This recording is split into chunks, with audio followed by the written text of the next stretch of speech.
Book 3, Chapter 35, of the danger incurred in being the first to recommend new measures,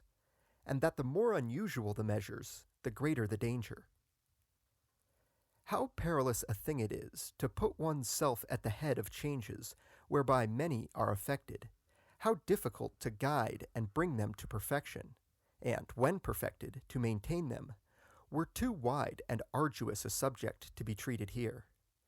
Wherefore, I reserve it for a fitter occasion, and shall now speak only of those dangers which are incurred by the citizens of a republic, or by the counsellors of a prince, in being the first to promote some grave and important measure, in such manner that the whole responsibility attending it rests with them. For as men judge of things by their results, any evil which ensues from such measures will be imputed to their author. And although if good ensue, he will be applauded, nevertheless, in matters of this kind, what a man may gain is as nothing to what he may lose. Selim, the present Sultan, or Grand Turk, as he is called, being in readiness, as some who come from his country relate, to set forth on an expedition against Egypt and Syria, was urged by one of his bashaws, whom he had stationed on the confines of Persia, to make war upon the Sophi. In compliance with which advice, he went on this new enterprise with a vast army. But coming to a great plain, wherein were many deserts and few streams, and encountering the same difficulties as, in ancient times, had proved the ruin of many Roman armies, he suffered so much from pestilence and famine that, although victorious in battle, he lost a great part of his men. This so enraged him against the bashaw on whose advice he had acted, that he forthwith put him to death. In like manner, we read of many citizens who, having strenuously promoted various measures, were banished when these turned out badly. Certain citizens of Rome, for instance, were very active in forwarding a law allowing the appointment of a plebeian to be consul. This law passing, it so happened that the first plebeian consul who went forth with the armies was routed. And had it not been that the party in whose behalf the law was made was extremely powerful,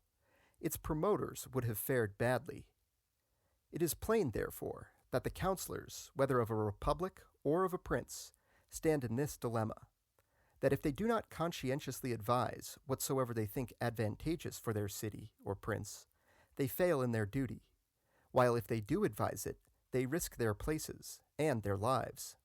all men being subject to this infirmity of judging advice by the event.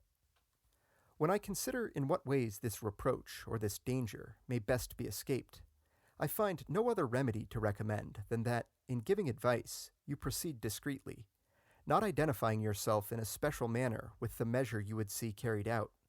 but offering your opinion without heat and supporting it temperately and modestly,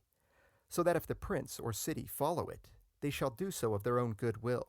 and not seem to be dragged into it by your importunity. When you act thus, neither prince nor people can reasonably bear you a grudge in respect of the advice given by you, since that advice was not adopted contrary to the general opinion. For your danger lies in having many opposed to you, who afterwards, should your advice prove hurtful, combine to ruin you. And although in taking this course you fall short of the glory which is earned by him who stands alone against many in urging some measure which succeeds, you have nevertheless two advantages to make up for it. First, that you escape danger, and second, that when you have temperately stated your views, and when, in consequence of opposition, your advice has not been taken, should other counsels prevail and mischief come of them, your credit will be vastly enhanced. And although credit gained at the cost of misfortune to your prince or city cannot be matter of rejoicing, still it is something to be taken into account. On this head, then, I know of no other advice to offer. For that you should be silent and express no opinion at all were a course hurtful for your prince or city, and which would not absolve you from danger, since you would soon grow to be suspected, when it might fare with you as with the friend of Perseus the Macedonian king. For Perseus, being defeated by Paulus Emilius, and making his escape with a few companions, it happened that one of them, in reviewing the past, began to point out to the king many mistakes which he had made and which had been his ruin. Whereupon Perseus, turning upon him, said, Traitor, hast thou waited till now, when there is no remedy, to tell me these things? And so saying, slew him with his own hand. Such was the penalty incurred by one who was silent when he should have spoken, and who spoke when he should have been silent, and who found no escape from danger in having refrained from giving advice. Wherefore, I believe that the course which I have recommended should be observed and followed.